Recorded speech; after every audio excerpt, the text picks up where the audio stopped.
Hello everyone and welcome to a new video. Today I am filming a video where I'm recommending some dragon books as well as sharing a bit of my dragon TBR.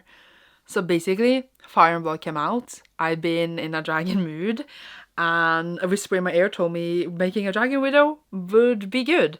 So yeah, I'm wearing my Game of Thrones t-shirt because I thought there would be dragons on it, which it kinda, I guess, is, but you cannot really see it. It's like all the way down there. Yes, but whatever, it's fine. It's really old. I thought that would be on point, but here we are. I'm just gonna go through some dragon recommendations. Obviously fantasy books, I love dragons and books, and maybe you'll find something new, maybe you won't, and then sharing some books that I really want to read that has dragons in it. So starting off, I have here the box set of Aragon by Christopher Paolini, which is probably one of the first dragon books I read. Not the first one, but one of the first ones I grew up with, and of course has loads of dragons in it. So this one follows Aragon, and it's not called actually the Aragon series, it's called Inheritance Cycle. But yeah, we follow Aragon and he finds a dragon egg which bonds to him, get a mark in his palm, and they can talk to each other in the mind and are really like bonded friends, and they go out on this huge journey to defeat this evil dude that I literally cannot remember the name of. And together with his dragon, he's like the first dragon rider in like a billion years, not a billion years, a long time. And he's the only one who can stand against like the evil dude controlling the land. And there's dragons, lots of dragons, a lot of dragon lore, a lot of dragon things, other creatures that need to fight. It's a great one. I think like I have read the first book now 3 times. And I enjoy it a lot every time. I don't think the rest of the series is as good as the first one, but I definitely think it is a series worth reading, and I just love the dragons and the vibes. Now, many years later, I don't know how much I enjoy it. I can definitely see so much influence in these books from other fantasy works, which necessarily isn't a bad thing. I just think that this gets a credit to do a lot of work that I think other fantasy books did before. But I think it's like that, you know, with everything. But yeah, I would still very much recommend it. I definitely like a book I recommend to people who want to get started in fantasy. I definitely think it's a good starting point. It is the Ultimate Dragon series, one of them at least, so definitely here on this list.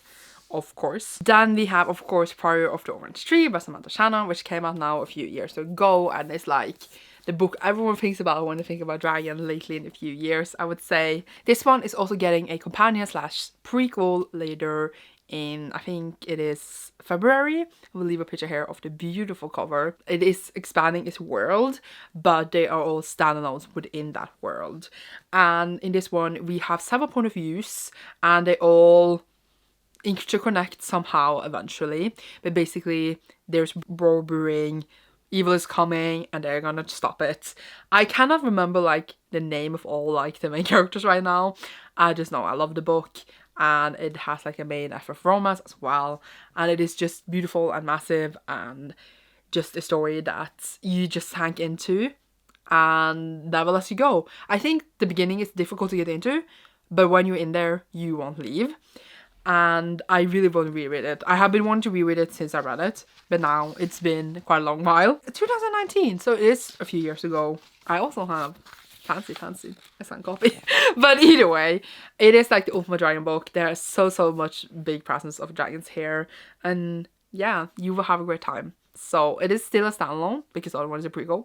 So at least you have a standalone, even though it's huge. Now, I feel like I cannot make this video because, you know, you saw my t-shirt without a Game of Thrones, which is, of course, by George R. R. Martin. I assume most people have read this, but basically, we're set in the 7 Kingdoms, where we're fighting for the Iron Throne. And there's dragons. The dragons here don't appear until, like, literally the last chapter, which is really, I wouldn't say a spoiler. And it's, like, very low fantasy, I would say, in a way that there's not a lot of magic present in the book. But dragons are there, and there's definitely dragons have a huge importance to the book and to the world. So definitely a dragon book. And you know, the show happened. We all know this. But I still love the books dearly at the first seasons of the show. And every time I'm going to complete this series, because I still haven't read the 5th book, even though we have a good time, because the rest of the books are never coming. I reread the first one, and then I don't get further. So I just read the first one like 3 times. But yeah, I love it so much. Every time I forget, like, is the book really like good that I think it is? I reread it and it's just amazing. So really recommend the books, and I love it dearly. Okay, so recommend like so much if you still hesitate to pick them up, because I think the books are great. Now this is more like a general recommendation for the whole series, and that is the Realm of the Elder Rings series by Robin Hobb. So this is the first one in all of the Realm of the Elder Rings, which is the Assassin's Apprentice, which is the first series in the whole series called the Ertsy trilogy. So we start off with this trilogy where we follow Fitz, who is the bastard son of the king in waiting in the Six Duchies, which is the land we're in. And then when the king in waiting finds out this, he instantly abandons his throne and everything in shame. And then they don't really know what to do with Fitz, because he's just like there as a bastard son. I mean, like, don't know what to do with him. Eventually he's trained up to be the assassin for the king, and there's just a lot of different magic systems, so much political stuff. They're slow books with so great character developments. Like, I never read better character works than in Robin Hobb. Some of my favorite books of all time. But there's a lot of books in the series. So we have this first trilogy, then we have the next one which follow like ships. There is dragons present, and that's 2. There's dragon presence here too. And then we have the next series, which is the Tavy Man, which I am in the middle of. And then a dragon series after that, which literally has dragon in all the titles. And then another series in the end, which finishes up the whole of the Realm of the Elder Rings. And yes, you should read them in order to get like the full experience. And yes, there are many books, but they're so worth it. And some of them are long, and I read Robin Hobb personally very slow as well. But just the character work, how you care so much of what's gonna happen in this world, it's just worth it beyond words. There's just, as I said, some of the best books I ever read. And there's dragons, obviously. The dragons are not as present in the beginning, but they become more and more present as we go on. So the whole vibe is basically dragons. Of course, cannot make a video without them.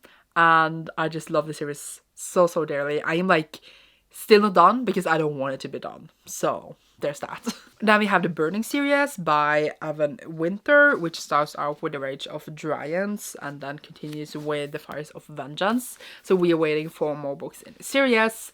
And this is a high fantasy series where we have a main character, which I've forgotten the name of, but there's no thing on the back that I can't read his name. Literally, when you forget the main character's name, it doesn't really matter this much. But he goes out on this revenge in this first book. There is a revenge story. There's dragons present in the land, but here they're trying to control the dragons because they were used to win these wars. And basically, if I remember correctly, every time they control the dragon, the group of people with the magic to control them, they all die. So it's like a high risk to controlling these dragons. It's not a good thing for them, I would say. And it's just very sad. Very brutal. A lot of vengeance and intense fights and battles for the main character as well as the rest of the characters. But it's just very different as well. I just love how the story is set up, the politicalness, the action, and just the world, how it's built is just so cool. And I would definitely recommend them. Not the happiest of books. Not that, thinking about it, are any of these books happy? That was a flashback, but it's just very sad the whole way. I very much recommend them. They're really cool books, and I kind of want to reread them now when talking about them. Might audiobook them later in participation for the third book, which I am unsure if it's the final one, but yeah, very much recommend. Then we have the Tamarinari series by Naomi Novik. I think there's 9 books in this series, and I read only the first one, and I still haven't read the second one. And yes, they don't match. I didn't get a choice in the matter. Hate my life. So I could say that this is the first dragon book on my TBR because I haven't continued the series. But these are basically historical fiction books where they also have dragons. So they're kind of trained dragons, I would say, like as their mount. In the first book, you have my character. I don't remember if it gets this dragon or has always had it, but we're just in this like place where everyone has dragons, everyone is dragon riders. There's political landscape happening there and all the battles outside it. I think also the Napoleon Wars are included in the book somehow, and other historical wars where like they go with the dragons to help in a war. In this second one, like for example, it says they will go to China to help out there. Wondering how that would be. Wonder which side we are on, just say. So it's just full on dragon book where all the dragon stuff happens. So what to say, huh? What to say. But yeah, very much wish that I have read more of the series now, because it's been many years since I read the first one, and I probably need to reread the first one at some point as well. But yeah, there's 9 books, and a bit different again, because it's like historical fiction in a way, with giants. Yay. Then we had the A Chorus of Dragons series, starting off with The Rune of Kings by then Lions. And in this one, we follow 2 point of views, and they're like kind of told about the same character, but at 2 separate points in time, I think is what you can say. It's not really a spoiler because you figure that out pretty fast. I didn't know that going in. I was quite confused, but it's very interesting. And you know, the series is called A Chorus of Dragons series. It is dragons in it. It is also quite queer. And then we just have the story of this person, how he's doing different things, because he is kind of the chosen one, but people believe him to be the chosen one, but like the evil chosen one. He's supposed to be the bad guy. So we should see how it plays out. This is just the first book in the series. I had a second one, but I haven't started yet, so this is also kind of part of my giant TBR. There's 5 books in the series. I do of course want to read all of them kind of soon, but there's no time. They're also thick, so it takes longer time. I really quite enjoy the first one, and it's very much a complex and really cool fantasy, so very much recommend. Now going into a bit of a younger audience, I would say Aragon was kind of YA as well, though I kind of forgot that. But either way, we're starting off with the Books of Ertsy, of course, by Ursula Le Guin. And in this one we have Gad, who becomes a sorcerer, and then we just follow his adventures to Ertsy, which also has a huge presence of dragons. I would say there is even, you know, a dragon on the cover, on this cover at least. I have several editions of this, so we just have dragons, which are really, really cool and majestic and old creatures, and this really cool magic system has a lot to do with true names, and I just love the books. They are short in itself because this is all of the books in Ertsy collected, but they feel longer just because of the language Ursula uses. I never read anyone else writing like Ursula, whereas she doesn't need more words to write so good, and I just love the books dearly. So of course I will recommend these and have them here. Then we have a YA fantasy, which is a standalone, which is Fire and Heist by Sarah Beth Durst. So this one we actually have a little heist and a family of dragons, and they are all drags. What is the word? Wear something.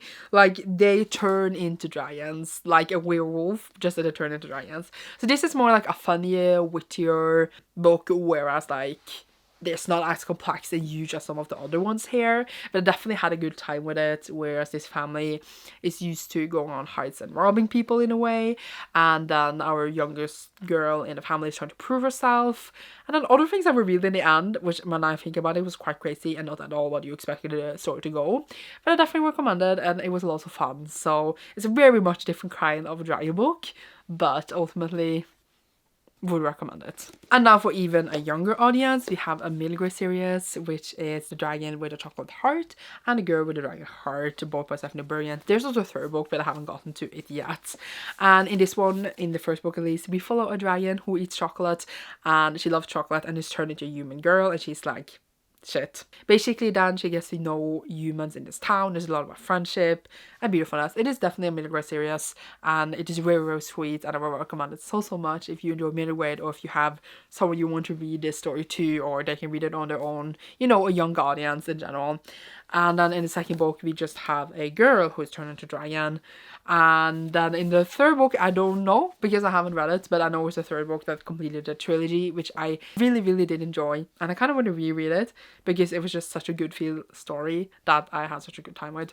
So very much recommend this, and again very much different kind of dragon book than, you know, some of the other heavy fantasy here, but a very sweet one. Now for some of my giant book TBR. I only have 4 books here / series, so it's not that many. Obviously I need to continue some of the series here that I talked about, but first we have How to Train Your Dragon by Cressida Cowell.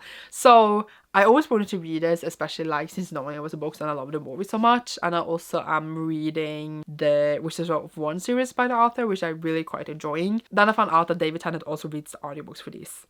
So audiobooks will happen. I need David Tennant's in my ears.